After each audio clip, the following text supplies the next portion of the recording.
こんばんは。先輩ジャパニーズカフェへようこそ。におとり先輩です。堀先輩です。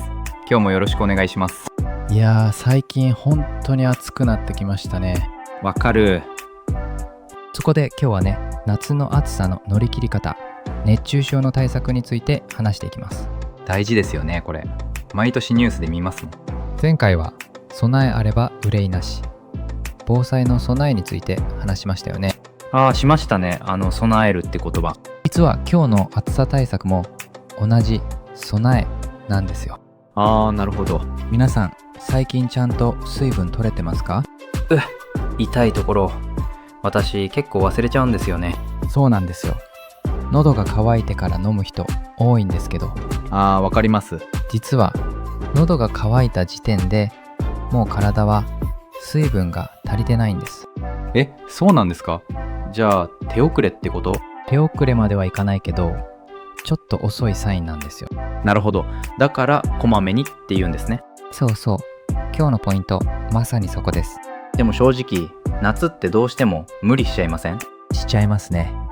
その辺も今日じっくり話しましょう。いや、最近さ、朝起きた瞬間からもう暑くないですか？それ、もう布団の中で汗びっしょりですよ。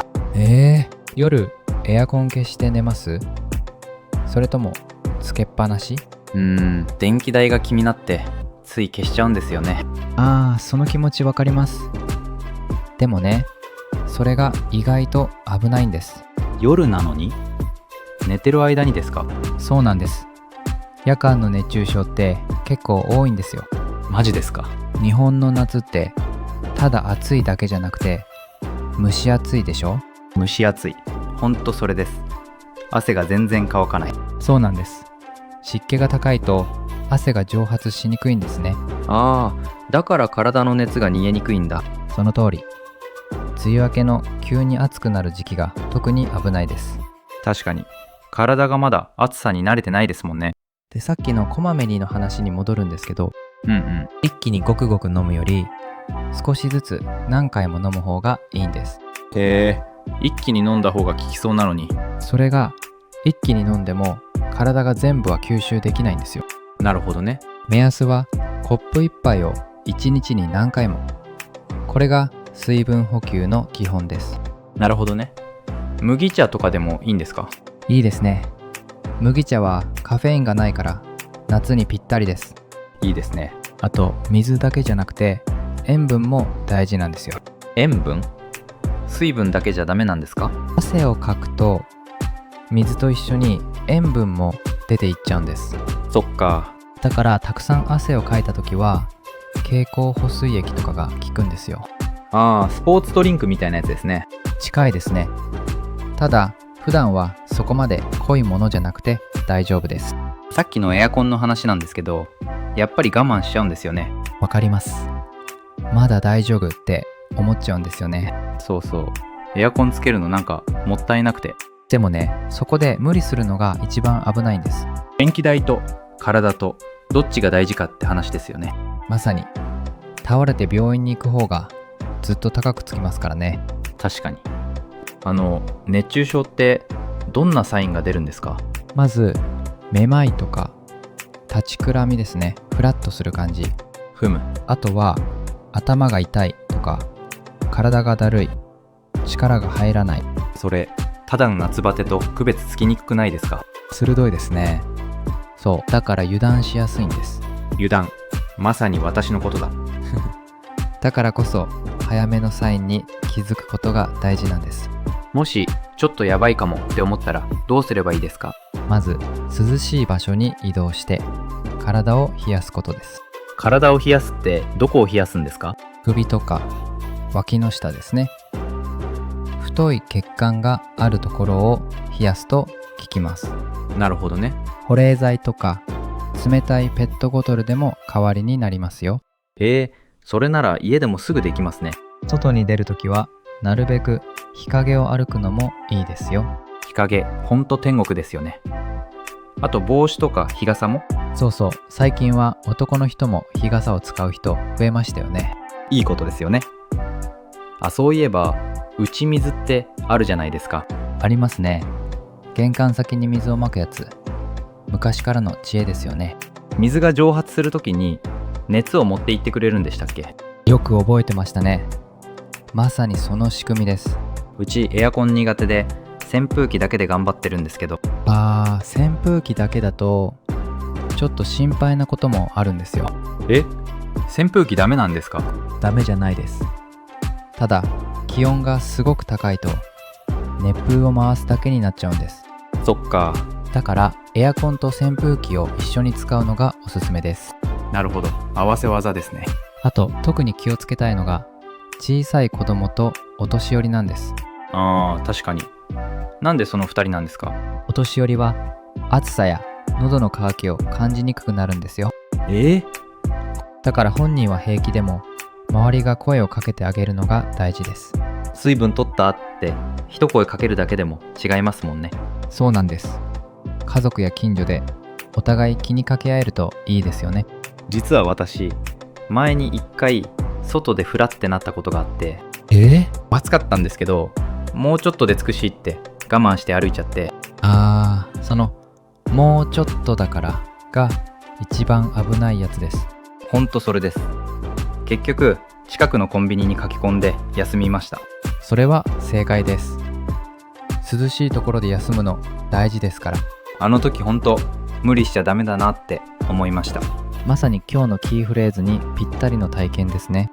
ちょっと話変わるんですけど、夏の楽しみもありますよね。ありますね。暑い日のかき氷とか最高じゃないですか。わかる。あと風鈴の音とか聞くとちょっと涼しく感じません？感じます。あれ不思議ですよね。音だけなのに。でも涼しく感じても水分補給は忘れちゃダメですよね。しっかり戻してきましたね。その通りです。飲み物なんですけど、やっぱりキンキンに冷えたのが一番ですよね。気持ちはわかります。でも冷たすぎるとお腹に負担がかかることもあって、だから常温かちょっと冷たいくらいが体には優しいんですよ。知らなかった。つい一気に冷たいの飲んじゃってました。たまにはいいんですけどね。毎回それだと夏バテの原因にもなります。暑い日のビールって最高に水分補給な気がするんですけど。それよく勘違いされるんですけど、実は逆なんです。アルコールにはおしっこを増やす働きがあって、逆に水分が出ていくんです。ショック。じゃあビールは水分にカウントされない？されないどころかマイナスです。だから飲んだ後はお水も忘れずに。なるほど。コーヒーとかお茶も同じ感じですか？カフェインが入ってるものはちょっと近いですね。だから麦茶なんですよ。なるほど。あと意外と知られてないんですけど、食事からも水分って取れるんです。そっか。スープとか味噌汁とか？まさに。味噌汁なんて水分と塩分が両方取れる最強の必死寝ですよ。でも夏って暑くて食欲なくなりません？私そうめんばっかりで。わかります。でもそうめんだけだと栄養が偏っちゃうんですよね。それも痛いところ。薬味を乗せたり卵を足したりするだけでもだいぶ違いますよ。いいですね。服装も結構関係ありそうですよね。あります。風通しのいいゆったりした服がいいですね。色も関係あるって聞いたことあります。黒は暑いとか。そうなんです。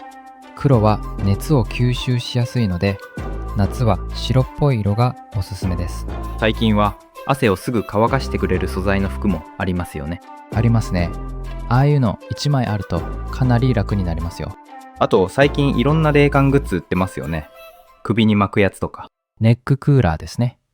さっき言った首を冷やすのと同じ理屈です。なるほど。携帯できる小さい扇風機も便利ですよね。便利ですね。あれに霧吹きで水をかけるともっと涼しくなりますよ。それも蒸発する時の仕組みですね。打ち水と一緒だ。つながりましたね。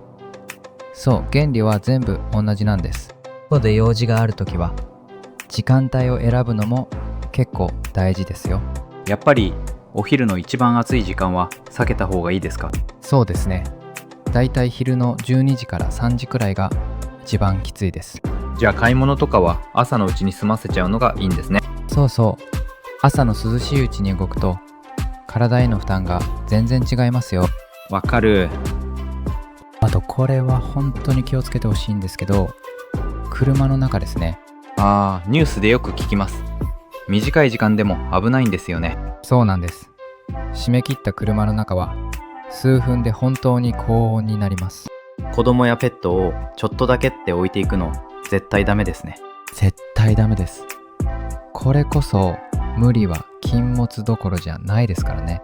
本当に話戻るんですけど、夜の寝苦しさ、あれ本当にしんどくないですか？しんどいです。寝てる間も汗って結構かいてるんですよ。だから朝喉がカラカラなんだ。そうなんです。だから枕元に水を置いておくのがおすすめですよ。なるほどね。エアコンもつけっぱなしが心配ならタイマーじゃなくてずっと弱めがいいです。タイマーで切れるとその後に熱くなっちゃうんだ。そうなんです。一番暑い時間に切れて、そこで熱中症になりやすいんですよ。あと朝起きたらまず一杯お水を飲む。これ習慣にするといいですよ。寝てる間に失った分を朝に取り戻すって感じですね。その通りです。コップ一杯で体がシャキッと目覚めますよ。いいですね。私朝はコーヒー派なんですけど、お水も足した方がいいんですね。そうですね。コーヒーの前にお水を一杯。順番おすすめです。あとこれ地味なんですけど、部屋に温度計があるとすごくいいんですよ。温度計？スマホで天気見るだけじゃダメですか？外の気温と部屋の中って結構違うんですよ。へえ。特に湿度も一緒に見られるやつだと最高です。数字で見ると油断しないので。また油断ですね。さっきの私みたいな人にはぴったりだ。そういうことです。見える化って結構効くんですよ。夏ってシャワーだけで済ませちゃうんですけど、湯船って入った方がいいですか？夏は無理に熱いお湯じゃなくてぬるめのお湯がいいですよ。ぬるめだと湯上がりもそんなに汗かかないですもんね。そうそう。それにぬるめのお湯は寝つきも良くなるんですよ。へえ。じゃあ夜の寝苦しさ対策にもなるんだ。一石二鳥ですね。いい言葉が出ましたね。まさに一石二鳥です。さっきの打ち水もそうですけど、昔ながらの涼み方っていいですよね。いいですよね。窓にすだれをかけるだけでも日差しが和らぎます。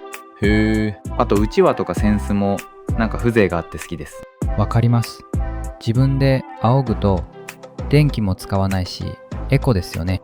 なんかこういう知恵が今も残ってるのいいなって思います。本当ですね。便利な道具と昔の知恵、両方うまく使えるといいですね。夏でも運動したい人とか外で働く人はどうすればいいんでしょうね。基本は同じで、こまめに休憩とこまめに水分です。あと少しだから休まないっていうのが一番危ないんですよ。それさっきの私だ。そうですね。だからこそ無理は禁物なんです。休む勇気も大事なんですね。いい言葉ですね。休む勇気。まさにその通りです。じゃあここまでの話ちょっと整理してみましょうか。ですね。水分はこまめに、塩分も少し、そして無理をしない。この3つですね。なんか覚えやすいでしょ。特に最後の無理をしないが今日の主役なんです。いよいよキーフレーズですね。じゃあ今日のキーフレーズちょっと整理してみましょう。今日の言葉はこれです。無理は禁物。無理は禁物。禁物っていうのは絶対にしちゃいけないことという意味です。だから無理は禁物で、頑張りすぎは絶対ダメってことなんですね。もう一回言ってもらえますか？いいですよ。無理は禁物。頑張りすぎは絶対ダメ。無理は禁物。覚えました。暑い日だけじゃなくて仕事でも勉強でも使えますよ。確かに今日は無理は禁物だねって普通に言えますね。それじゃあ皆さんも一緒に声に出してみましょう。準備はいいですか？いきますよ。3、2、1。無理は禁物。はい、バッチリです。上手でしたよ。はい、ということで今日は夏の暑さ対策についてお話ししました。水分はこまめに、塩分も少し、そして無理は禁物。これだけ覚えておけば、この夏はだいぶ楽になりますよ。皆さんも暑い日は本当に無理しないでくださいね。今日も最後まで聞いてくれて本当にありがとうございました。それでは水分補給を忘れずに、またお会いしましょう。